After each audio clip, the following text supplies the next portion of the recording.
Okay, welcome everyone to this afternoon's invited symposia. It's really a privilege for me as both chair of the conference, but also chair of this particular session to be able to introduce our speakers who are going to talk on the conference theme of charting the future of prevention, dissemination, and implementation science to achieve equity. We have a tremendous slate of presenters, but first I would like to take one moment to acknowledge that this session is in honor of the late Thomas DeShawn, who was one of the greats of prevention science. I was a postdoctoral trainee of Tom's at the University of Oregon and then also at Arizona State University, and his scholarship, his tremendous intellectual curiosity, as well as his contributions to prevention science, developmental psychology, family science, parenting, and other areas were admittedly just awe-inspiring. It's really fitting that this session on charting the future is in his honor, as he always seemed to be pushing the envelope and a bit ahead of the curve in terms of where things needed to go to prevent negative outcomes and enhance equity. So I'll now introduce our speakers and then turn it over to each of them. I'll introduce them all in a row and then turn it over so we have easy transitions. So our first speaker is going to be Dr. Christina Lee, who's an associate professor and research core director in the Boston University School of Social Work. Dr. Lee's research focus is on immigrant health and the reduction of risky health behaviors. Dr. Anna Baumann will speak second. She's an assistant professor of surgery in the Division of Public Health Sciences at Washington University in St. Louis in the School of Medicine. Dr. Baumann's research focuses on reducing racial and ethnic disparities in access and utilization of services to treatment and quality of care. Marissa Sucosky of the Obesity Prevention and Control Branch, Division of Nutrition, Physical Activity, and Obesity at the CDC, and Renee Porter of McKing Consulting Corporation will speak about their work in the CDC's Childhood Obesity Research Demonstration, or CORD 3.0, which is a cooperative agreement supporting the packaging and testing of implementation of 5 family-based healthy weight programs that are being implemented across the country. So hopefully Dr. Lee is on Zoom with us, and I'll turn the floor to her. All right. Well, thank you very much for the introduction and for inviting me to give this talk. Oh, I will put up my slides. Hold on a second.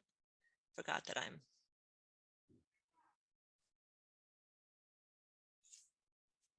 Can you all see this? Good. Okay, great. Okay, so I'm going to be describing 2 case study examples, a completed randomized trial that concluded in 2017 and a type 1 hybrid effectiveness implementation trial that began in 2020. I'm presenting these case examples to show how integrating cultural adaptation research, or CAR, and implementation science can contribute to minimizing health disparities. I'd like to thank my collaborators and funding source for our current hybrid study. Here are the 2 investigative teams who are working on each of the study aims, 1 for implementation science and 2 for clinical effectiveness. In terms of how the talk is organized, I'm going to start by describing how I view the interrelationship between CAR and implementation science. And then in part 1 of the talk, I'll describe the first case study, which is a phase 2 clinical trial that tested a clinical intervention focused on health disparities because it is the basis for our current hybrid trial. Then I'm going to describe our work on the current study, examining the process of implementing the clinical intervention into usual care. So the main point of my next few slides is that integrating the 2 approaches can produce a combined effect on minimizing health disparities that is greater than the sum of their separate effects. Doctors Cabasa and Baumann have made the important observation that both CAR and implementation science share the same goal: to improve healthcare in usual care settings by making treatments more relevant and available. So as this quote reads, both implementation science and cultural adaptation contribute valuable insights into the transformation of treatments and context in moving research into practice, but tackle this process from different angles. CAR takes a granular, bottom-up approach to focus on how to make treatments more externally, socially, and ecologically valid. Typical CAR questions include, what do we need to adapt to increase an evidence-based treatment's external validity? Who responds to this adapted treatment best and under what conditions? Implementation science, in contrast, takes a bird's eye perspective by looking at changing the context of practice to accommodate and to enhance the fit of new practice innovations. Typical implementation science questions are asked at a wider level. For example, how can the use of this clinical innovation be sustained in a busy practice? So I'm going to shift gears here and start talking about the phase 2 randomized clinical trial.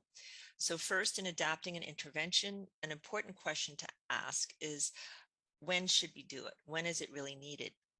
To answer this question, I looked at the epidemiological data. And in 2002, when I started this research, the evidence showed and still shows that despite drinking alcohol at rates that are comparable to other racial ethnic groups, there are unexplained disparities in health outcomes related to alcohol misuse among Latinos.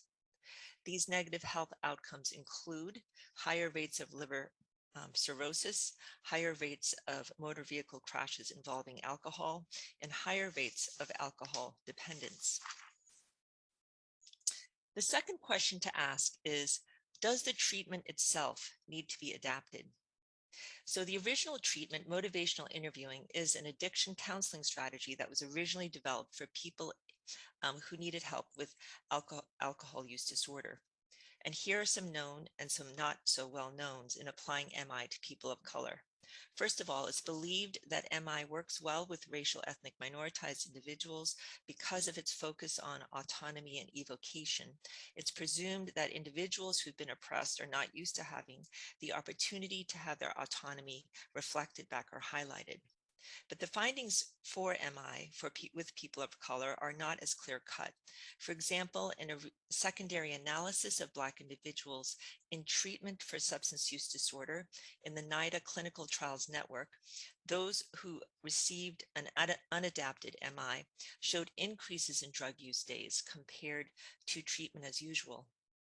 In discussing the negative effects of MI for Black people, the authors suggested that culturally adapting it may have improved effects. And there is some evidence for this in a 2000 study done by Douglas Longshore and Cheryl Grills.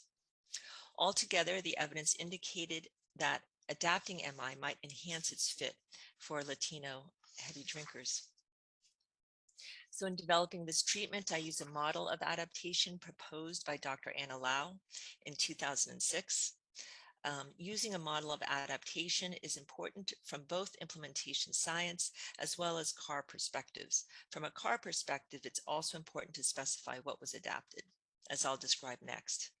But going back to Dr. Lau's model, we sought to preserve the active ingredients of the original treatment.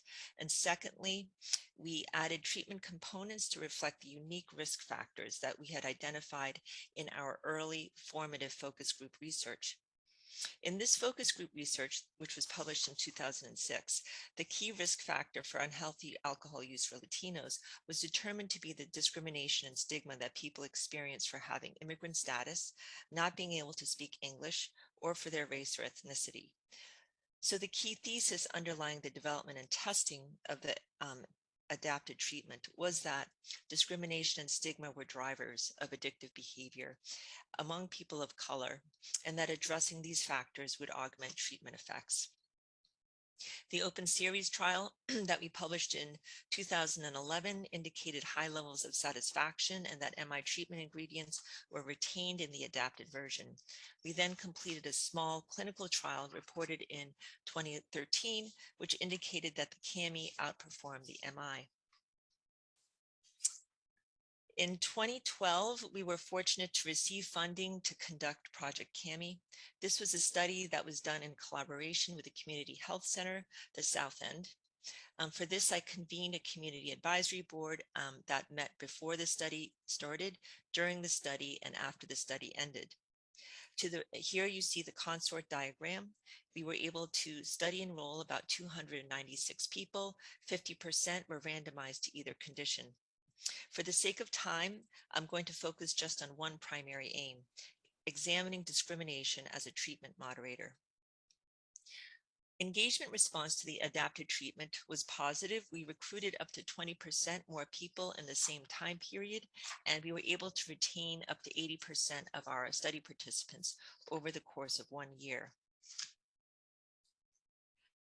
The strength of this study was its gold standard design, testing the culturally adapted MI or against MI itself. The CAMI was a 75-minute single session that was compared against MI, that also an MI session that also averaged 75 minutes. And here are the participants. Despite living in the United States for over 20 years on average, evidence indicated that participants were not well integrated into society, into mainstream society. About 60% were unemployed, and the average income was $15,000 a year. Up to 90% experienced discrimination, and this was a sample with a serious clinical profile shown or as evidenced by mean scores for anxiety and depression that were above the clinical cut points. The mean audit score was over 16, which indicated that on average, our participants struggled with alcohol use disorders. So here are the findings for our primary aim, examining discrimination as a treatment moderator. Again, we were interested to see if our treatment approach, which targeted discrimination and stigma, had differential outcomes among people who reported higher and lower levels of discrimination. You can see the results separated for each group. Those who reported low discrimination are on the left, average levels are in the middle, and high levels of discrimination are reported on the right. For each level, you see there are time points on the x-axis moving from baseline to 12 months. And if you look at the far right, you can see that among individuals who reported higher levels of discrimination and who received the CAMI, that they reported significantly fewer alcohol negative consequences at 3 months compared to those who received an unadapted MI. We did not find those effects among CAMI participants at higher or lower levels of discrimination. So in a second study, because we saw unexpected significant declines in the CAMI group in depressive symptoms from baseline to 12 months that were greater than the declines that we found for MI participants, and guided by theoretical models of minority stress that posited that experiences of stigma and discrimination also contributed to increased psychological distress, we hypothesized that discrimination would moderate the effects of treatment on depression.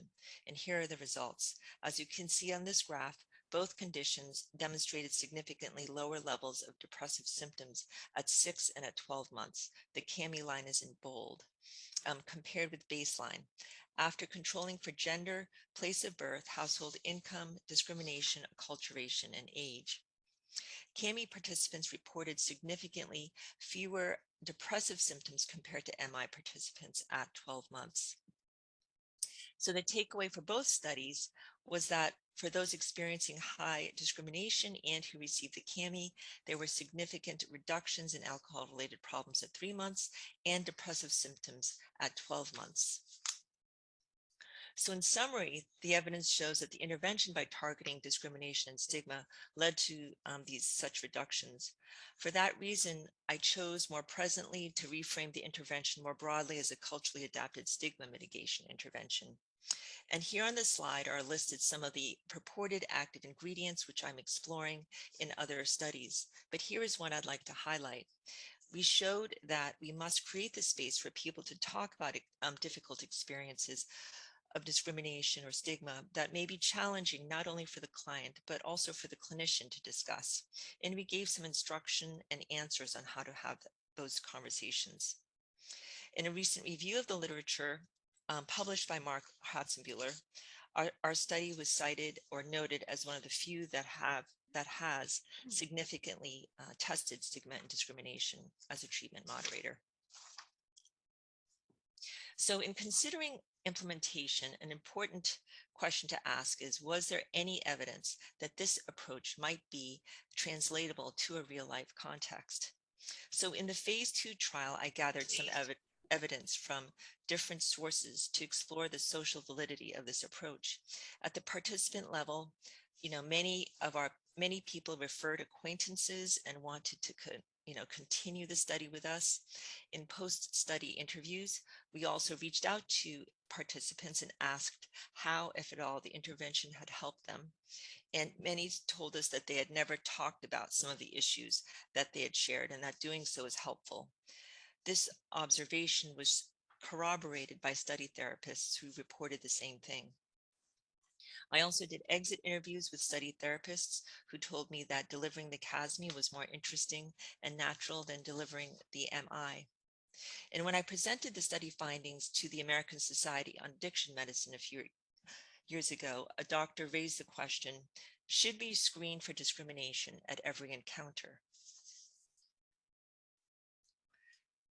To examine social validity, I also played segments of the study tapes, in Spanish and English and in both conditions, to the Community Advisory Board. And here are some of the selected responses. Some observed that the rapport helped the patient to talk and answer questions, suggesting that MI was delivered as intended. CAB members also felt that the CAMI sounded more cultural and got to deeper issues than the MI version. They did not know that the sessions were different. So taken all together, these are good indicators that the CASME or the CAMI could be implemented in a usual care setting. For the remainder of the talk, I'm going to describe the type 1 hybrid trial. In 2020, we were fortunate to receive funding to conduct a type 1 hybrid effectiveness implementation study, which simultaneously tests effectiveness and implementation aims depicted in this slide. In the clinical effectiveness study, we are training community health workers to deliver the CASME. This is being compared against the standard care condition, the community health worker delivery of an integrated primary care wraparound intervention. The notable aspect of this effectiveness trial is that we are randomizing people as indicated by the red circle. According to Dr. Matthew Chinman, this is a relatively rare design in research testing disparity reducing interventions because it allows for tests of causality. Also because we are using a control group, as in see the highlighted box, we can make inferences about replicability as well. So here's a picture of the process study. The aim is to understand how to translate the CASME to a new context, which is the complex care management program that is part of the Affordable Care Organization. The CCM is offered at different community health centers and primary care sites. For this, we are conducting a mixed method study where data is collected before the training of community health workers, after they begin seeing participants, and at the conclusion of the study. We're also actively examining adaptations to the intervention to improve its fit to context. I'm going to focus on the facilitation element described in the IPARIS framework. Facilitation refers to our training of the community health workers on the CASME. For this, I've completed 2 separate trainings of Spanish-speaking community health workers at Boston Medical Center and at Mercy Hospital in Springfield, Mass. Training is an example of an implementation strategy called facilitation that supports the implementation of evidence into clinical practice. More specifically, the IPARIS framework defines facilitation as a key active ingredient because it views the success of implementation as resting on the ability of the facilitator, myself, as well as the facilitation process to enable recipients within their particular context to adopt the innovation by tailoring it. So in other words, facilitation is active because, the facilitators, we have to function flexibly and responsively, and we're continually tailoring our approach to the issues, settings, and people involved. So going back to the phase 2 study, and this should read classic CAMI training model. In the phase 2 study, our training model was to hire a stable cohort of graduate students who could deliver the intervention, to pay them for their work, and to give them 16 hours of training and to give them supervision and listen to their audio tapes. Obviously, this will not work in a real life setting, so I'm going to briefly describe some adaptations to the facilitation element that we made. As this quote suggests at the top, adaptations are necessary and inevitable to improve the intervention context fit. They're needed, in other words, to negotiate the tension between adopting the intervention and staying, keeping fidelity to the intervention. I made some of these adaptations before introducing the CASME to the new context. These are referred to as planned adaptations or proactive changes made due to anticipated obstacles. For example, I knew that I had to shorten my training time drastically, so I developed a modified version highlighting the most important elements. Responsive adaptations are defined as reactive changes made in response to emerging contextual issues. For example, after I gave the training, I realized that the community health workers really needed a prompt in the field to do the intervention and some support. So I designed easily transportable and laminated palm cards that contained essential elements of the intervention, as well as information on health disparities for them to use as needed. Again, okay. So in making an adaptation, an important point to remember is that the adaptation will necessarily have unintended and intended effects on outcomes or ripple effects. So it's recommended for study teams to discuss what that impact might be proactively, and then to use that information to decide whether or not to pursue an adaptation. Kirk et al. Described the MADI model to help make these decisions. Here are the constructs listed that can be used as criteria to guide your decision. First of all, for example, is the adaptation consistent with the core functions of the intervention or the implementation strategy? Is the adaptation made for a reason or a goal that addresses the fit? Is the adaptation systematic? In other words, is it made with consideration of the impact on outcomes, and or does it follow a systematic process such as consulting stakeholders? Is it proactive? Was it made in, due to an anticipated obstacle? And was it system? And yes, and as Kirk has noted in this quote, if we pay attention to these factors, then our chances of having a positive impact increases. So here are a few examples of our adaptations using the MADI framework. And to help decide on them, consistent with Dr. Graham Moore's recommendation, I formed an adaptation team, which is comprised of stakeholders, including those with expertise in the intervention, as well as those with expertise and knowledge of the new context to help make decisions together. So I'm just going to review one, the development of the CASME learning community and supervision group. I made this adaptation because after I completed the training, I realized that continued support would be needed. So I got permission to hold meetings bi-monthly with the community health workers. The plans are to review the manual in Spanish and English, to discuss MI and to practice MI, and to discuss treatment delivery issues, among other goals. This adaptation, which is an implementation strategy, was made to increase fidelity to the intervention and hopefully will increase the likelihood of adoption. So in addition to tracking our adaptations, we're conducting a mixed method study in which we are examining the process of implementation. To date, we have completed pre-CASME training interviews that tap into these IPARIS constructs. We're also giving quantitative surveys on constructs like the organizational readiness to change. And we will use these findings to further inform our choice of implementation actions going forward. The overarching goal of the qualitative study is to understand the system level factors that facilitate or impede adoption of the CASME. So we ask the same questions of staff at different management levels. And here are some of the questions that were informed again by the IPARIS framework.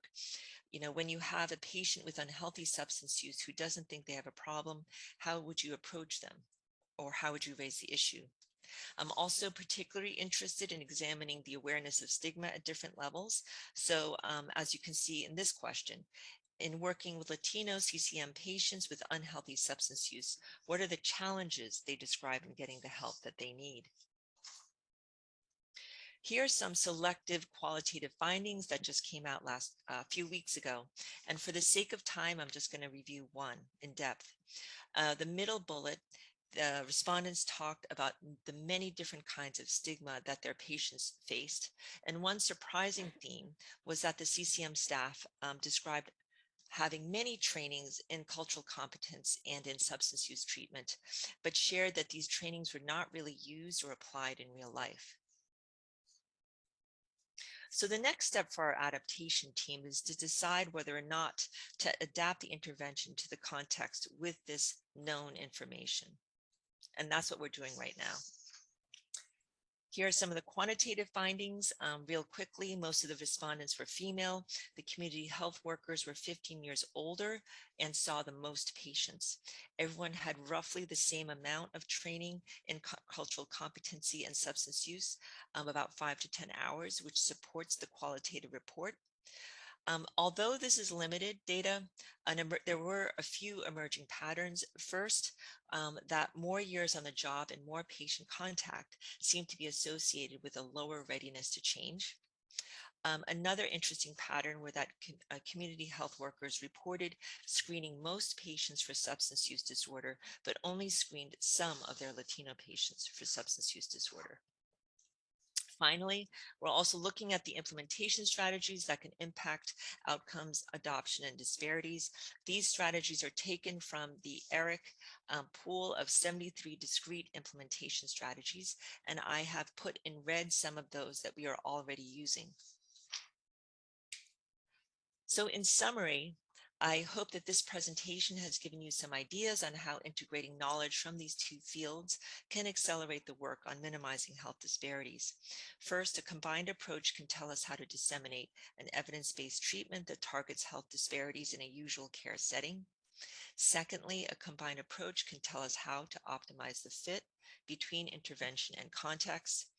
And finally, implementation science guides our understanding of how selected adaptations can impact outcomes and can also help to pinpoint the paths on how to most effectively train people in a usual care context. So I'd like to thank you for your time listening, and if you have any questions, I'm happy to answer, but here's also my contact information. Thank you.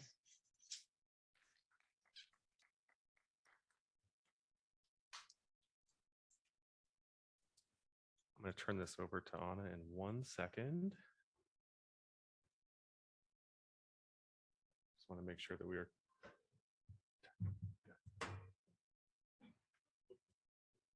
I don't know. I see myself. I don't see. What do I need to do? There you go. Don't touch. Is that what you're saying? Okay, got it. Let me take this. So, hello. I want to say, first of all, thank you for the sponsors. The last time that I saw Tom was actually at SPR. And so this is special in many levels. It disappeared. It's going to come back. Okay. I don't know. There's magic happening. I don't know what's happening. Okay. Before we start, every time that I talk about equity and I put in the title lessons learned, because this is an ongoing process for me. If we were in the Zoom, I would ask you to put in your chat, but we are not. So if you want to tweet, if you want to think, I ask you, what is equity for you? And what does equity look like in your studies? And that's an important question because equity for you might be very different than equity for somebody else. So when we define equity, we need to think about several things. And I'm going to go through some of the things that I've been thinking through. I want to disclaim that some of those slides, they follow some of the guidelines, but they have not been audited for visual disabilities. So I want to sit in the privilege of this room in the context of visual and auditory ability. And I want to nudge you and ask you who is missing and why.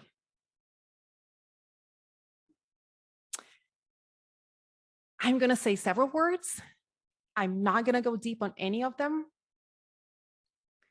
So consider this as a very different type of presentation. It's going to go for a roadmap of things that I've learned, and you have access to the PDF. I'm going to put the QR code at the end as well. So the way that I've been doing those presentations, they are more of a roadmap of things to consider and less of a deep on any one of them. When we talk about equity, it's really important to have a positionality statement. So I am a Latina. I was born and raised in Brazil, dual citizen. I just got my citizenship in the United States, able-bodied, colonizer, cisgender, white-skinned women. So with those markers, in some places I have to advocate and fight for my rights. In others, I have a huge privilege just for being who I am. In terms of my scholarly work, I come to the health equity space through parent intervention work in the cultural adaptation field, both in the US and globally. And my work as an implementation scientist is disease agnostic in the context that I do work in sickle cell, cardiovascular disease, mental health, all sorts of pieces of the body. But with the intersection between implementation science, adaptation science, and healthcare equity. So what I'm going to talk about today is true only to the extent that they are true to my reality as who I am and true to my academic learning. And the positions that I'm going to present, they might be very different to you depending on who you are and your history. So I talked about my positionality. I'm going to go very brief, and it's very fast, talking about what is implementation science and equity. And I'm going to give you some of the lessons learned that I have been struggling. There are more challenges than lessons learned, really, and some thoughts about the future. So hold tight. It's going to go really fast, and the QR code is going to show up at the end in case you want the PDFs. Okay. All right. Ready? This is a quote that we cite many times. If you're an implementation scientist, you have it on your reference, right? It takes more than 10 days for only a percentage of the evidence-based interventions to be implemented in usual care. This is a study that we did in a paper that we published in the context of sickle cell disease. And we put that figure there to remind us that when I take my children to pediatricians, that means that his pediatrician may or may not be delivering the best care that my child deserves. So the field of implementation science then was born, right, to decrease that quality gap. We've moved lots of things. We've learned a lot. We've created tons of frameworks. We love acronyms. Right there. And we have a website where you can select the constructs and that will spill out the frameworks for you to use. Here's a problem. In the field of implementation science, we have not been explicitly talking about health equity until recently, social determinants of health, discrimination, racism. So I ask you, why is it important to explicitly talk about those things? And I hope that in your head, you answered, well, if we don't talk about it, we don't name it, we don't identify it, we do not measure it, and then we don't address it. And it's true. We have data showing that colorblind actually is increasing discrimination and racism, and it's problematic. So several of us have put forth, pick and choose your framework, right? We've been trying to either adapt or create frameworks in the field of implementation science to bring those constructs more explicit, to see how we can embed health equity work, cultural adaptation work, and implementation science to move the needle forward, because whatever it is that we're doing, we're not decreasing the quality gap. Okay, so I'm asking you, we need to be explicit. Let's define it. So what is equity then? To define equity, I'm going to tell you what is not. Lesson 1. Equity is not an outcome. I've gotten questions when people come to my, call me and say, Anna, I have this study. How do I achieve equity? I'm telling you, you're not going to achieve equity with one study. Sorry.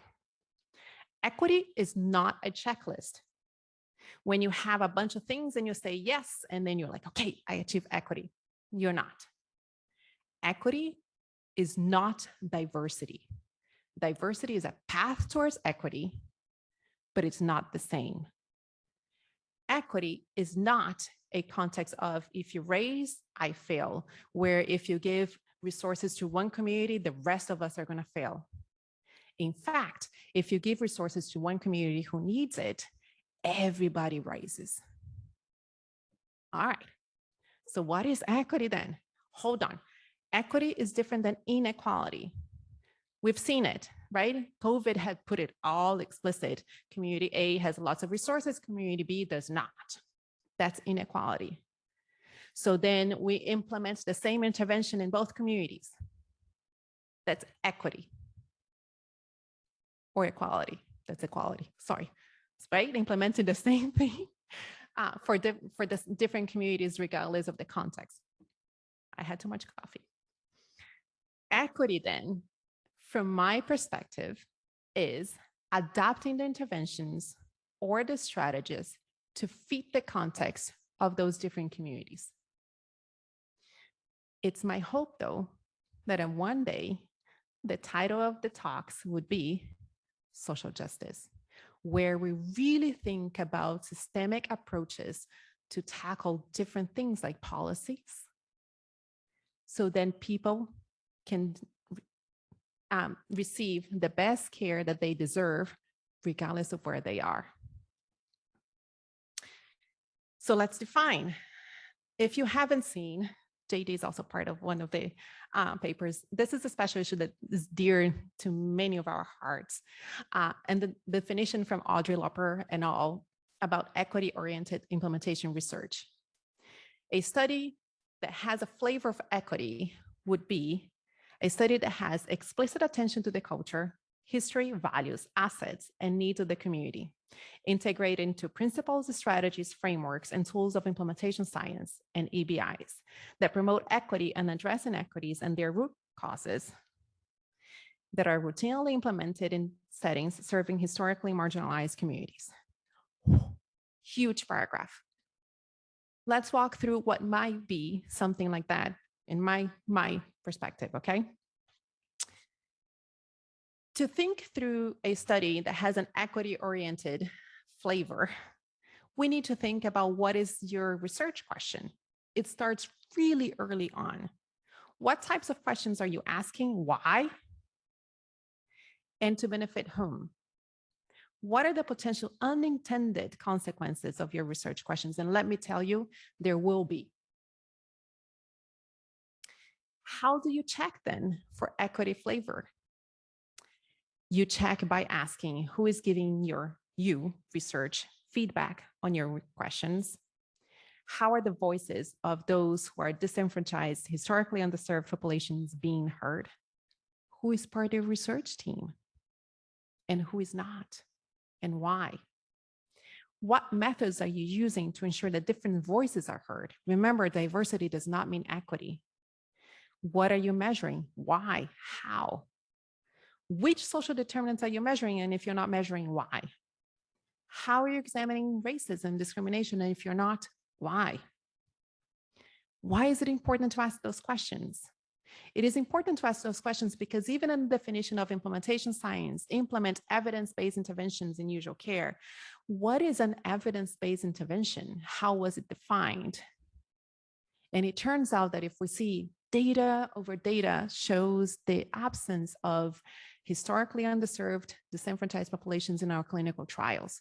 So when you take that intervention and place it in different settings, that might not be the best evidence-based intervention for that context. This is a quote, and I thank Corey Bradley for introducing me to the work by Carl May, where he says implementation is political, and it makes a lot of sense, right? When you come to the community and you say, hi, I have this evidence-based intervention, right there in that sentence, you're entailing power and privilege on your own knowledge that it's higher than the community. So we need to be very careful about how we're doing our work, because depending on how we implement our interventions, we're actually doing colonialism. So lesson 3, let's check to see how our interventions being developed. Reach is not just about the type of participants in your trials. It's also about the who and where you host your trials. I've learned with our Black scholars the importance of dreaming. So I would love to see more studies in the school settings around Lyon's work in library, church settings, Ruben Parra Cardona's work, in 211, Matt Kruder's work, laundromat. Why are we not doing studies in food banks? Who is missing in our trials? Where are the voices of children, elders? How are we ensuring that those voices are being heard and we're managing the power imbalance that we have as academic? Tons of literature. So say that now you've designed, you've selected, you adapted your intervention, you have it. Now the next question are, what are the strategies that you're using? This is a paper by Larissa Kayas, and I love the paper because it asks us to be very explicit about the assumptions that we have when we select an intervention strategy. Think through what are the mechanisms of change and whether that strategy is actually improving equity or enhancing disparities. I love Byron. I love his work. But in the ERIC strategies compilation, we don't see a lot of our work in our group, right? Around anti-racism, around allyship, around advocacy, around tackling prejudice, discrimination. And you can just saw the importance of doing that by Dr. Lee's work. Why is that important? Because context is not silent. Some of you have seen this figure, so I'm going to go through it anyways. Say that you have an intervention. You've selected your intervention, you've selected your strategy, you know how to implement it, you've got it, right? Your intervention changes clinical outcomes. Say that you have a drug to decrease pain episode for people with sickle cell. Excellent. But if my patient has to choose between buying the drug versus buying food or paying for housing, what's the point? What are we doing in developing evidence-based interventions? If I have the best evidence-based parent intervention, but I'm hosting the trial in a place where parents cannot come because they might be deported, what's the point? If I have the best of the best intervention, but I'm hosting in a place that it's not physically appropriate for people with disability, what's the point? So context is not silent. So I ask you, are you measuring social determinants of health? Are you addressing them? And if not, why? I think we no longer should be silent around discrimination and racism and social determinants of health. You've seen this whole conference talking about it, right? Because this whole system of healthcare in itself is promoting inequity, right? The fact that I have to go to one place for my eye doctor, to another place for my teeth, another place for my feet, in itself is promoting inequities. Why are we not thinking at the system level when we do implementation science? Why are we not tackling system level things? Well, with the exception of Lisa Saldana, right? So tackle housing. I know that that literature is messy, but if I give you a house, we've had data showing that it decreases depression, prevents from malaria and dengue. Why are we not doing more immigration policy work? So I dream, and I would love to see more of that work as we move forward as a field implementation science. Okay, I wouldn't be here without talking adaptation because adaptation happens. And it makes a lot of sense, right? You don't brush your teeth the same way that you brush your teeth yesterday and tomorrow. Bah. So if we don't do the same thing every single day, why are we asking the providers to do exactly the same thing? Makes no sense. So adaptation happens. Not only happens, but if you are to work with different communities, it needs to happen so we can adapt the intervention to the context. You've seen some of the examples by Dr. Lee. I'm here giving tons of others. We've put forth decision trees, frameworks to track adaptations at the intervention level, at the strategy level. My hope is that we move the science of adaptation forward because the intervention, implementation strategy, and context, they are dancing together. There's not a static relationship. So by moving the science of adaptation forward and learning how to track what we're doing is the only way I think we can capture the core components of those pieces. All right, this is super exciting because I've just learned this concept about social accountability, and I want to share with you. This is coming from the field of HIV, and it's a strategy whereby the community decides which intervention they want to implement, and the community is held accountable and learn how to hold politicians accountable in terms of the outcomes, because the outcomes matter to the community. So I would love to see more of that type of work as we do implementation science studies. Talk about advocacy, because for some reason that I don't understand, advocacy seems to be a black box in academia. We don't talk about it, but I think we cannot do health equity work without talking about advocacy. Now, there are several types of advocacy. One is me going to the Congress and changing laws. That's one type. Jonathan Purtle's work, Ross Brownson's work, all of that work. I would like to call the little a advocacy. If at any point of this talk, at the beginning, you said, hold on, what does auditing for visual disabilities look like? And you Google and you learn that, for example, GIFs or words or colors matter in PowerPoints, and you change the way that you present in conferences, that to me is an advocacy. I've changed one person's behavior, I'm good. If, for example, when I say we should be past capturing only dichotomy variables for gender and capture all of the flavors of gender, and you say, hold on, I'm going to change that in my demographic questionnaires, I'm done. Little a advocacy matters as well.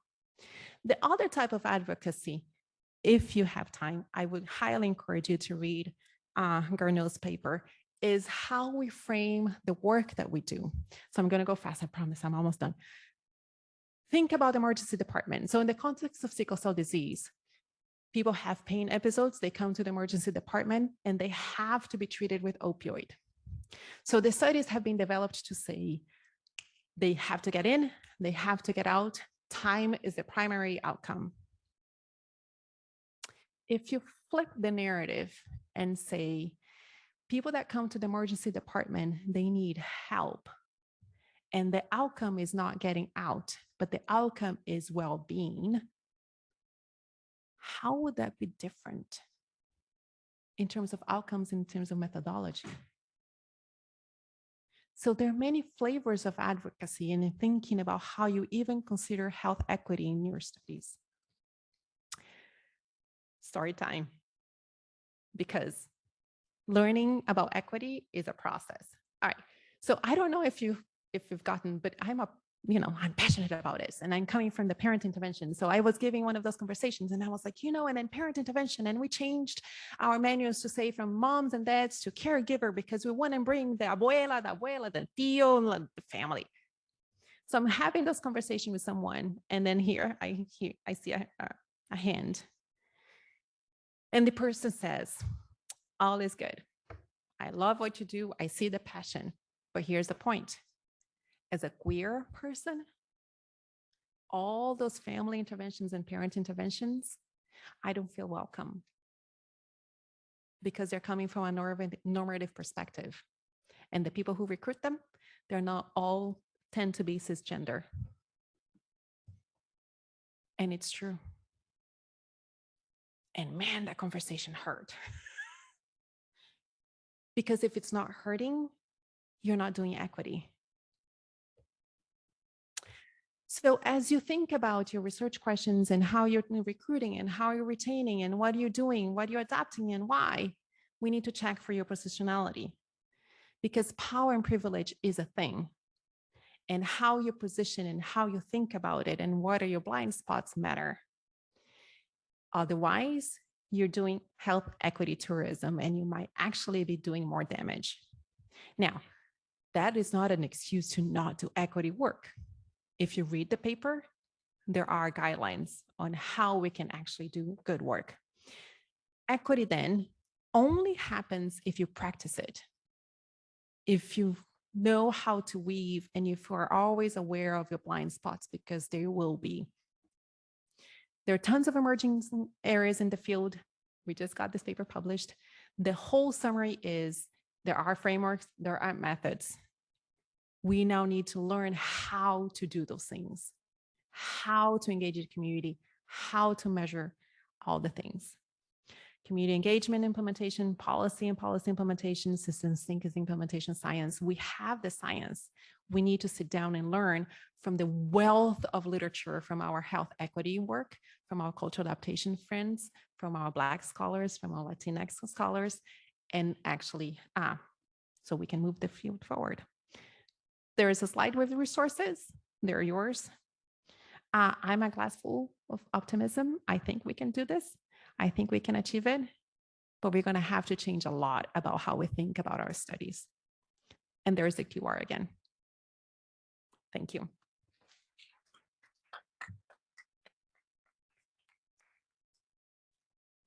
Put the QR back. Oh, maybe I'm not. Never mind. Everyone can deluge email Anna for her slides.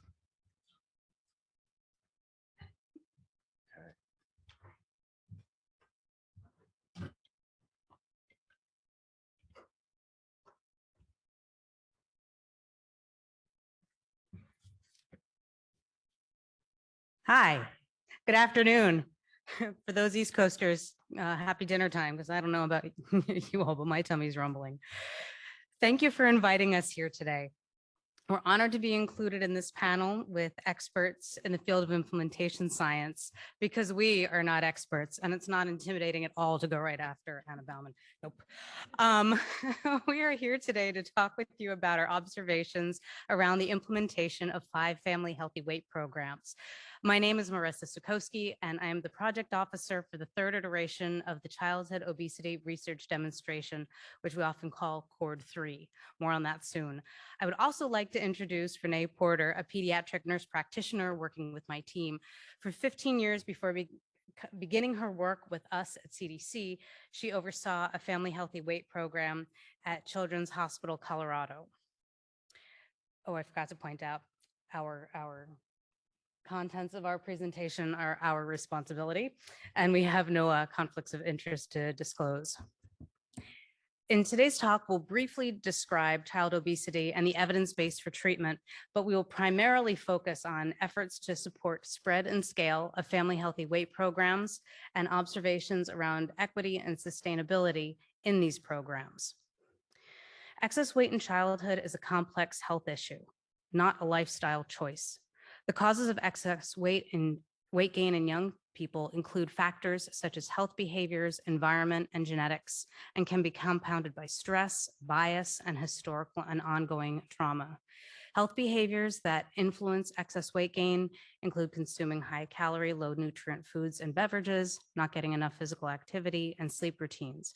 Excess adiposity can have adverse health effects and contributes to the development of other chronic diseases. It can be difficult for children and parents to make healthy food choices and get enough physical activity where they live, work, and play in environments that do not support healthy habits and where policies and structures promote unhealthy habits. Places such as childcare centers, schools, and communities can affect diet and activity through the foods and drinks offered and the opportunities provided for physical activity. It is important to acknowledge the diversity of body types and acceptance of people of all weights and sizes within our culture. You may hear Renee and I say people with obesity or with overweight, even if with overweight sounds unfamiliar. But this is one reason for using person first language. We are not our conditions. 50 years ago, just over 5% of US children and adolescents had obesity. The latest NHANES estimates indicate that 19.7% of US children and adolescents have obesity, defined as a body mass index at or greater than the 95th percentile for age and sex. Additionally, rates of BMI change doubled among children and adolescents during the COVID-19 pandemic, making the work of prevention and treatment all the more important. There are also disparities in childhood obesity among racial and ethnic groups, by household income, and by metropolitan status. It's important to view these disparities through the lens of disparate opportunities for healthy living, which often has historic and structural roots which persist to this day. Good news is we know what works to treat childhood obesity. The U.S. Preventative Services Task Force recommends that children should be screened for obesity and referred to a comprehensive, intensive behavioral intervention that consists of 26 or more hours of counseling over 2 to 12 months. We consider these interventions to be both prevention and treatment, since they also often function as secondary prevention.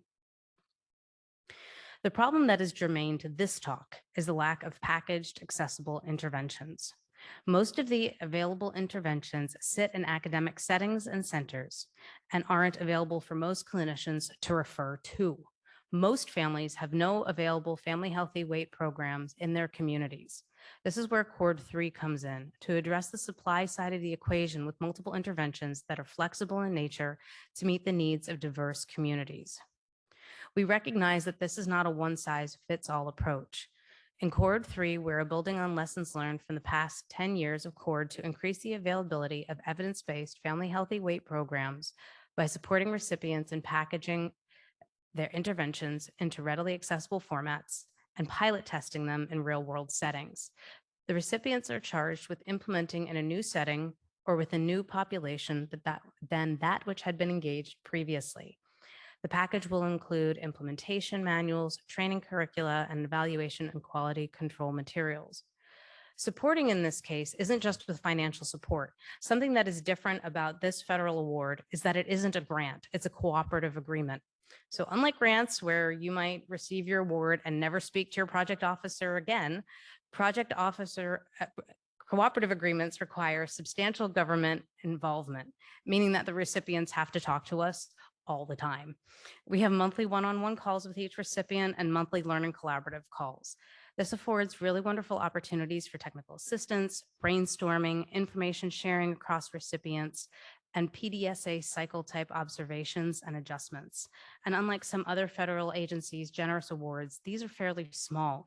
Each recipient's award is about $3 million for the whole 5-year period.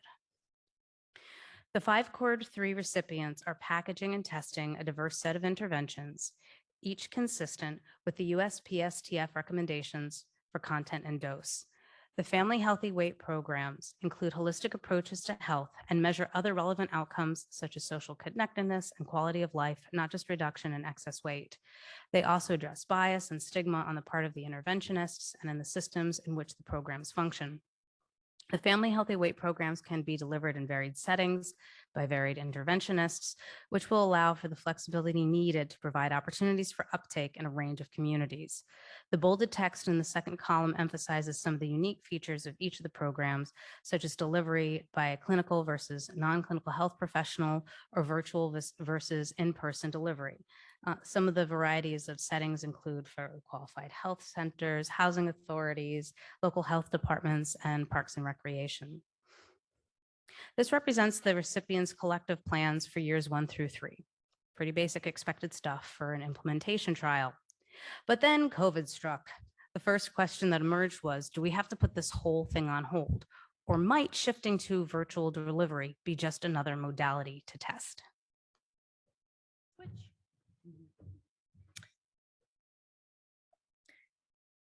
COVID caused disruption during Cord package creation, collaborative building, and implementation and recruitment. In addition to challenges with Cord, the pandemic brought well-known disruptions to the lives of most Americans and disproportionately affected the lives of those who are disenfranchised. I will focus on disruptions that had a high impact on chronic disease and unhealthy excess weight. These include disruptions in food and nutrition availability, physical activity opportunities, sleep, and social connections, and increases in stress and mental health concerns for children, rapid increases in unhealthy weight, food insecurity and other social determinants of health, and significantly widened disparities. These and other social factors that came to a head in the summer of 2020 accentuated the many inequities in this country. These factors are all made it even more important for the CORD programs to be accessible to all. I highlight these disruptions as they were very important to address during the CORD implementation trial. Again, not the implementation scientist expert. Thank you, Anna, for going before us and laying all this out. I will briefly describe the dynamic nature of implementation as it relates to the CORD award. The activities from years 1 and 2 were related to the assess stage, where each awardee reviewed their curriculum, created community advisory boards and focus groups to ensure community participation and engagement in the packaging and implementation process. The prepare stage was focused on understanding the new settings and populations, confronted by COVID challenges, operationalizing how to balance fidelity with adaptations that had now become inevitable. The implementation stage uses implementation frameworks to support and guide implementation research to better understand the barriers, facilitators, and contextual needs. Each of the awardees was guided by various implementation frameworks, as we've all heard about today, REAIM, CIFR, and the Adaptome. During evaluation, it is decided whether or not to sustain or de-implement the intervention, especially if the intervention doesn't fit the context or the needs of the community. CORD 3 has been a lesson in the ongoing dynamic process of exploring sustainability in the implementation of family healthy weight programs. I think everyone here has already seen the Adaptome model at this conference. I'm not going to go into it, but I do want to acknowledge one of the points within this paper is really highlighting the importance of program drift, which can be common when programs are sustained, potentially leading to a decrease in effectiveness. Balancing fidelity with adaptations is important to prevent this drift. The Adaptome guide was helpful in discussions with our CORD awardees around the needs to adapt their interventions. Specifically, we had many conversations, as you can imagine, around mode of delivery and the need for cultural adaptation. In fact, all of these adaptations can be viewed with a lens of ensuring equitable implementation. We can use this model to provide guidance to implementation practitioners and implementation researchers on the opportunities and effects of adaptation to improve fit for context, which often isn't taken into account when implementing. We will discuss more about flexible interventions as an important component of equitable implementation. In addition to the Adaptome, I really like this one because it's really simple. The stoplight approach, which I actually borrowed from the NCI workbook, simplifies the opportunities for adaptation for the interventionist and ensures a balance with fidelity. This is a practical way of allowing a local site to understand which components can be adapted versus what should not, as well as creating ownership of the intervention. Having an implementation scientist on each of the CORD teams was very helpful. They provided a roadmap for understanding and adaptation versus needing to do a new RCT completely. Using frameworks like the Adaptome and embedding fidelity checks to maintain program fidelity. One major area of adaptation that took place during COVID was an adaptation of modality, as these interventions had all been tested for face-to-face delivery. With the uncertainty of COVID or the lasting nature of the disruptions, it became important for our awardees to consider a virtual modality, and some began to package a virtual program, which included shifting much of pre-implementation work to virtual, such as the community advisory boards, intervention collaboratives, provider training, and focus groups. This shift included practical planning, such as shifting budgets and staffing expertise. At this time, 3 of our 5 awardees will package a virtual and face-to-face, or as we're calling a hybrid model of the healthy weight programs. There are significant disparities in obesity prevalence, and COVID exposed many root causes and compounded those disparities, making it more important to ensure through implementation strategies that these interventions can be delivered to the communities most in need. I'll provide some examples of observations related to equity and implementation of the Cord 3 award.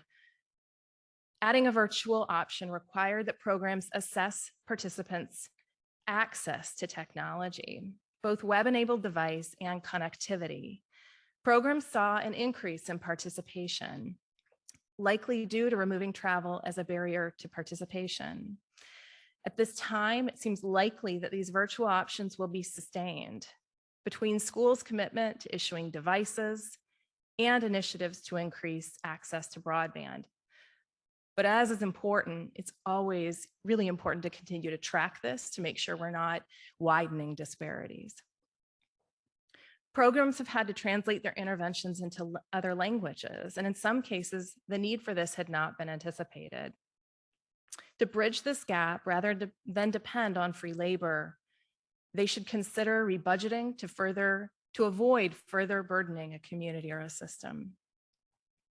Programs also need to support communities in providing cultural adaptations, such as considering different foods and different recipe options. All of this should be done with the community's input and leadership. It is important for interventions to screen for social determinants of health, as Anna described earlier. And often in our research trials, this is a data point. In these implementation trials, it's really as a point of intervention, linking families to services to increase the opportunity for families to be able to engage in the intervention. We also see, it's really helpful to have you go ahead of me, a dynamic systems approach is really vital to sustainment. And this is where we come at sort of sitting over all of these awards, really being able to see the importance of this. Shifting to a virtual modality added an opportunity to collect data on the effectiveness of this adaptation with a specific focus on equitable implementation and to act on potential barriers and facilitators in specific systems and communities. This can add to the evidence base and potentially provide more access to underserved communities. Even implementing within similar systems, there are settings that have differing resources, facilitating uptake of intervention in one, but not another. The differences could be related to simple things like leadership, financial support, or a program champion. Sites with lower resources may need additional support to reach uptake. That's why I like the equity slide so much. This is really like giving somebody a box, right? We can't think about it in a different way. Participant recruitment can also be seen as another systems approach. In the real world setting, there are no research assistants to get participants enrolled. In Cord 3, the researchers had to rethink their implementation package to account for the responsibility of recruitment. With the complexity of child obesity, there will need to be multiple flexible interventions to meet the needs of the diverse communities and individuals. Now I'm going to shift a little to the collaborative nature of our Cord process. At the outset of the award, there were many conversations about who would spread and sustain these programs after the 5-year award was completed. I think we have heard this in all the talks over the course of the past couple of days. As a part of our monthly collaborative calls, we invited presentations from other academic researchers who'd been able to sustain their interventions outside of academia. The concept of becoming a business developer was daunting, and it became clear why many interventions are troubled to move beyond publications, grants, and academia. We saw that guidance would be needed. The teams needed to think more about sustainment from the start, not in years 4 or 5. The National Cancer Institute has offered the Sprint entrepreneurial program and training to their grant recipients to support them in planning how to make this move. Specifically, Sprint is focused on how to narrow the research to practice gap, how to transform evidence-based interventions into market-ready products or services, and provides real-world hands-on training. In 2021, we partnered with the American Academy of Pediatrics to replicate the NCI Sprint for the Cord 3 recipients. The CORD recipients participated in an 11-week program where on average participants dedicated 14 hours a week to the course, with a third of those spent on customer discovery interviews, conducting 141 in total. This process was led by 2 business experts with interactive learning sessions, reporting out, and office hours. The CORD sprint was a little unique. Unlike the sprint cohorts, whose interventions address different conditions, in the CORD cohort, the interventions were all focused on children with excess weight, allowing the group meetings to be more collaborative in nature, often sharing lessons learned from the interviews to help guide or shape the process for others. The participants focused their efforts on identifying the one most likely early adopter, rather than identifying all of the potential purchasers of their program. And I say purchasers, we aren't really sure about that yet. But there still remains a question. How will the programs continue to be delivered in the real world after the trial? There is need for support and technical assistance. This has become, immensely obvious. Others have described the role of purveyors and intermediary organizations when implementing or sustaining evidence-based interventions. This may be an option for supporting these interventions after the cooperative agreement ends. A purveyor has been defined as an individual or group of individuals representing a program who actively work to implement that program with fidelity. Currently for CORD, the purveyors are the research teams who are implementing the interventions. CORD activities that could benefit from this model in the future could be training and quality assistance. An intermediary is an organization that develops, implements, and supports multiple best practice programs and builds capacity within a system in order to implement and sustain. Examples could be a national pediatric organization or regional organization devoted to delivery of prevention programs. CORD activities that could benefit from an intermediary may be something like technical assistance for pre-implementation planning and intervention selection. While we are only 2/3 of the way into this award, the observations, opportunities, and collaborative lessons learned have been immense.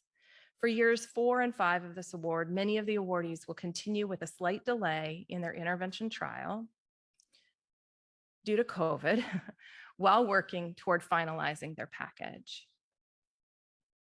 Finally, our team and the collaborative will continue to focus on equitable implementation. And as Anna pointed out so nicely, really in a very pragmatic way and really calling out those elements as being important. Continue to also have pragmatic conversations around sustainment, scale out, and including entrepreneurial activities such as a sprint refresher course for these trainees, for these awardees. We will continue an exploration of the possibility around a purveyor or intermediary opportunities, which may include need for technical assistance, training, and a dissemination platform for all of these interventions. We will also continue to coalesce around common implementation and outcome measures. That's the beauty of this. I didn't even get into it, but the beauty of this award with the collaborative. We will also continue to work to think about and document ways for interventions to be adaptable, identifying core components and balancing fidelity in a real world setting. I'd like to thank all of our CORD recipients and implementation partners. And I'm just putting up our contact information and a link to our supplement that was just published last year that actually describes all of the implementation trial and the website at CDC. Thank you all.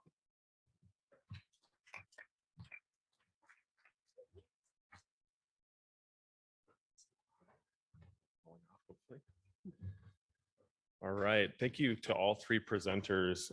Some really obviously great research and contributions to the field. Love to invite anyone up who has questions, comments, reflections. James, are you coming up here? Oh, darn it. Yeah, go ahead. Hi, Jill, University of Colorado, Children's Hospital, Colorado. Question for our CDC representatives. My first question, can you still apply for this, or is there ongoing, or it was just like a one and done? Well, that's sort of neither. You can't apply for this iteration of it. It is like cohort based. This project is 5 years. It'll come to an end in spring of 2024. Currently, we don't have any word of congressional intent to fund a next iteration, but we're hopeful. Okay. And but if there were another opportunity, grants.gov. Okay, thanks. And then my second question, one thing I learned about delivering an intervention that was predominantly, white, our typical model, right, urban, close to academics, and then moving it to a very rural Title I community, is that we ended up having to give our children food because it was food insecurity, and we're trying to, deliver a mental health program. So within your model for your researchers, are they able to spend the money that way? And will you have them document that in publications of how that actually got the kids and the families to do the intervention? Because I think then maybe we can then get other foundations and government bodies to allow us to put that in, as a line item, because I think it's really important if we really want to make these projects sustainable. Mm-hmm. So thank you. Let me start and Yeah, then turn it to you. So there are some restrictions on CDC funds for direct services, of which direct provision of food is usually one. So what a lot of the interventionists are doing is, partnering with food banks and other groups in the area, but also, I guess some nutrition education on if, let's say, all you have access to is canned fruit. Can you make some more healthful choices amongst the canned fruit that you have access to, like selecting something that's not in heavy syrup? So trying to work with what is available and partner and find other ways to leverage resources that are available in the community. But it's definitely challenging to have conversations about making healthier food choices if there is no food. Do you have anything to add? The only thing I'll add is, because this is is implementation, they're really relying on sort of the communities with which they're implementing. And so, if it was implemented in FQ, for instance, the federally qualified health centers have a really great connection and network. And so really bolstering the relationships and partnerships that are already there, but it's really the awareness, right? And so ensuring that within the package, you are screening for these components and for social determinants so that we don't leave people behind and we don't really try and implement something that is completely not feasible for families. If I can add one thing, just from being on the Cord 2.0 and Cord 3.0, one of the things that is really kind of cool about 3.0 is that it really does have an eye towards sustainability. And so doing these studies really under a more pragmatic implementation approach does limit things like that. But hopefully it means that solutions will be identified that can be done without grant support and outside the context of some of the luxuries that we have of getting grant funding. So yeah, it's a major tension that we've experienced, and it makes things tough sometimes. So acknowledging that. Yeah. Is Dr. Lee still available to answer questions? Yes, I'm sure we can bring her up. Okay, sorry. Don't worry, we'll do some magic and something will happen. Okay, go ahead. Good. I was wondering what's currently available for practitioners who are interested in either getting more training or just learning more information about the adaptations to MI that you've developed. Oh, well, thank you for asking.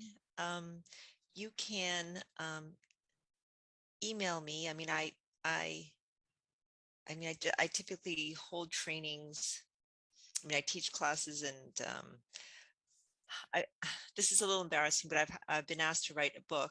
So the book will be coming out shortly on it, on the adaptations. But in terms of actually learning and practicing, I'm happy, just email me and I'm happy to discuss that. I don't have anything formally that's not related to the research that I'm doing right now. Thank you. And that's exciting that you've got a book coming out. Oh, thank you. Any other questions, or I might have to fill some time here with my own question to everyone's detriment. So I have a question that anyone is welcome to answer. It's a little bit directed towards our CDC colleagues. All these programs were clearly efficacious programs. Most of them, if I remember correctly, had been tested sort of in at least a hybrid type 1 context prior to coming into this. But I'm still wondering, looking at a 5-year grant, granted it's a big undertaking to create these packages and be ready for wide scale implementation. Do you see any commonalities or have any advice for folks doing more earlier, effectiveness and maybe even type 1 and type 2s to help them get prepared for going to scale? Oh God, JD. That you sort of caught me off guard. I might have to think about that. I don't know. Do you? Well, I mean, I know that there was a huge monkey wrench with COVID and having to move towards digital delivery, or at least reliance on a lot of technology. So that's a pretty major factor. I don't know, because I'm mostly familiar with the Massachusetts project, which they were one of the ones that did a hybrid previously, but yet still had to do a ton of work to really prepare their training materials for something that could be done on a wide scale. A lot of their educational materials, those kind of things. So I'm just curious if there were things that could have been infused in the prior study that would have made potentially a Cord 3.0 a 3-year grant rather than a 5-year, because of all that extra preparation time. I do think sharing best practices. So while these 5 interventions are different, there are a lot of similarities, and sort of approaching this and really coming together and sharing best practices. I do think that it is really important when you're doing these trials to really nail down your core components or identify those. I don't think a lot of people think about that. What makes this work? Like, what are the things? And I don't think people often think about that. I don't think people often think about even moving it beyond a manuscript and having it live in a real world. I would think about like sort of living outside of academia, needing to talk to your tech transfer office early. I also think about sustainability. Our interventions, these interventions are variable in their potential ability to be reimbursed by our healthcare dollars. They all do the same thing, right? Like ultimately. And so thinking about reimbursement models or sustainability models outside of grants, I think is really important. I just think sort of keeping an eye on the end game and how do we get them out there. I would love for people to think more about differing abilities as well. I know this is a slightly different topic, but we have a lot of children with disabilities and special needs who, and even sort of, mental or physical and other disabilities who aren't necessarily able to participate in a group setting. So I'd love for people to sort of think about those as well. I just wanted to reiterate the sustainability consideration as well, also because I think all 5 of the recipients had work and sustainability in their timeline for year 4 or year 5. And in year 1, I was like, we can't wait that long. It's too late in your program to be thinking about, how you're gonna, push this out. And man, they were not happy with me when we had that sprint training and its intensive, nature in that 2nd year. And they're a little bit like, why do we need to do this now? And I think everybody came around, but man, they were not real thrilled about that time commitment that early on when they all felt like they weren't ready. But I think that if they weren't ready in year 2, definitely weren't going to be ready in year 4 or 5, to start those thought processes. So. Go Can I ahead, add? 'Cause absolutely. the benefit of a group setting is that we have people in the audience that know things. Yes. So I'm going to plug for Lisa's work, right? In terms of the sustainability, the SIC, stages of implementation completion, right? Which will allow you then to think about what are the stages that you need to implement, what are the core components in terms of implementing your process. And it's fascinating. So we're working, and Lisa asks questions and I am right there, like, I don't know the answer. So I would encourage, anything Lisa writes is amazing. Rachel Shelton's work in designing for sustainability, right? And in terms of adaptation, the one piece that I haven't heard a lot talking about is adaptation, thinking about adaptations in terms of course, function and form, right? So the function of something might be, say, increased knowledge of whatever that might be, say, calorie intake. The form of that piece of the intervention might vary from online in vivo. And that framework, that thinking has helped me a lot, thinking about sustainability long-term and adapting to different populations. So I just want to plug for Brian, Mittman's work, Joanna's work. Absolutely. Thank you. I think we have time for at least one more. Thanks. Gretchen Buchanan from Washington University in St. Louis. Curious if I really appreciated your conversation about CORD, and I was wondering if maybe the CDC had been talking about alternative, in addition to potentially future cohorts, expanding potential clinical outcomes that you're considering, things like mental health for kids, behavioral health, those types of components, family relationship functioning, those types of things. I love that question. And if I had had time, I would have gone into, and JD was on many of these conversations with our collaborative, talking about common measures. And in those common measures conversations amongst these 5 different awardees, we talked about outcome measures, we talked about implementation measures, and we talked about program measures. I speak for myself, I don't speak for CDC. I would love, and we talk a lot about changing the outcome measures. And I'll say specifically in children, weight change does not happen overnight, nor often within the course of an intervention. However, we know things that do. Quality of life changes very quickly. Physical activity and sort of your body functioning changes very quickly. Social connectedness changes very quickly, right? So there are measures that we can use that may have more value to families than just a weight or BMI outcome. So the awardees are all measuring many of those. It is important to think about this as an implementation trial. So they're actually thinking about what measures can be included in the package and what measures need to be included in the trial. So it's a little different in that way, right? That once you get it in the real world, do you want a practitioner having to collect 200 measures? Probably not, but really good point. And thank you for asking the question. We have time for one more. I heard you say one more, and I was like, I'm just gonna I think he meant 2 more. I have a request and a question. The request is, would it be possible to get the little QR code up again? Not yet, because my bags are way over there, so I couldn't catch it.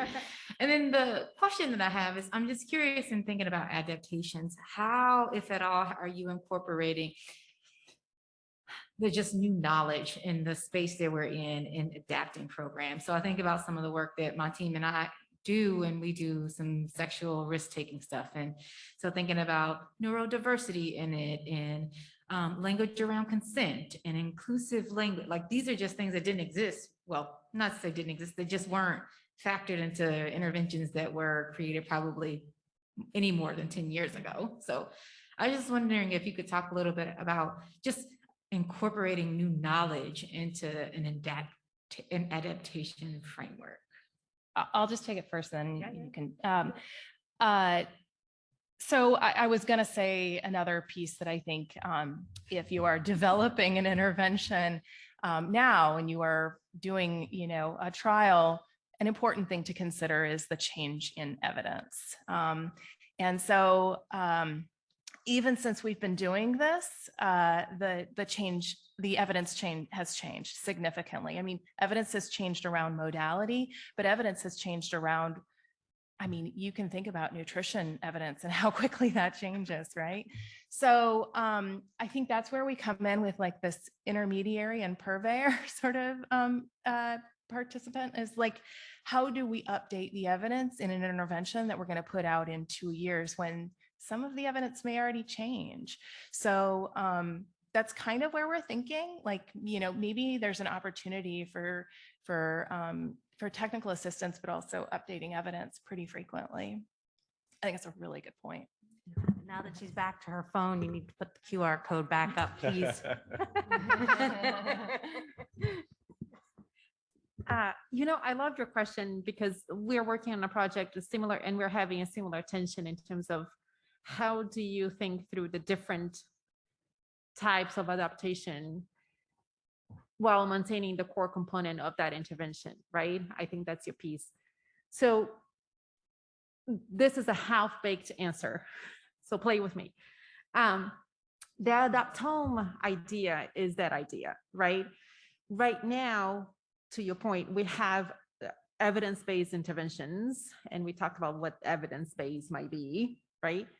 And we don't know what are the core components of those. The only way I think that we will know is if we track those adaptations. So frame, and I'm gonna put it right, frame IS, and it's on the slides, so you have access to that. It's right, it's one of the frameworks. We developed that framework. Really, it's a bunch of boxes to track.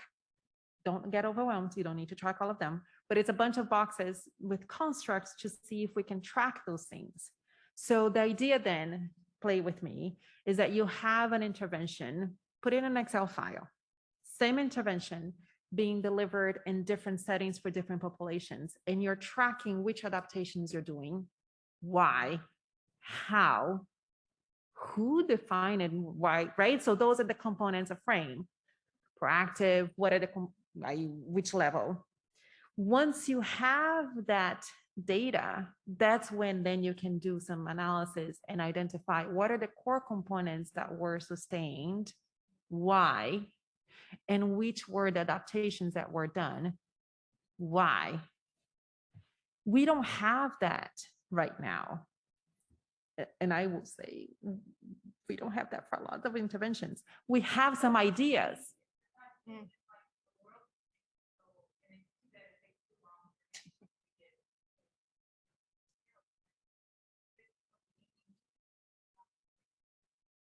Right, so we need you to tell us what you're doing, right? Because we even in the papers, we don't spell out what we're doing in terms of adaptations, right? So we need the report. We need journals to accept that type of paper. So there's a trickle effect. So that's my dream, and adaptome. Well, thank you to the panelists, and thanks to everyone for staying awake and being engaged this afternoon. Hope you enjoy the rest of the conference.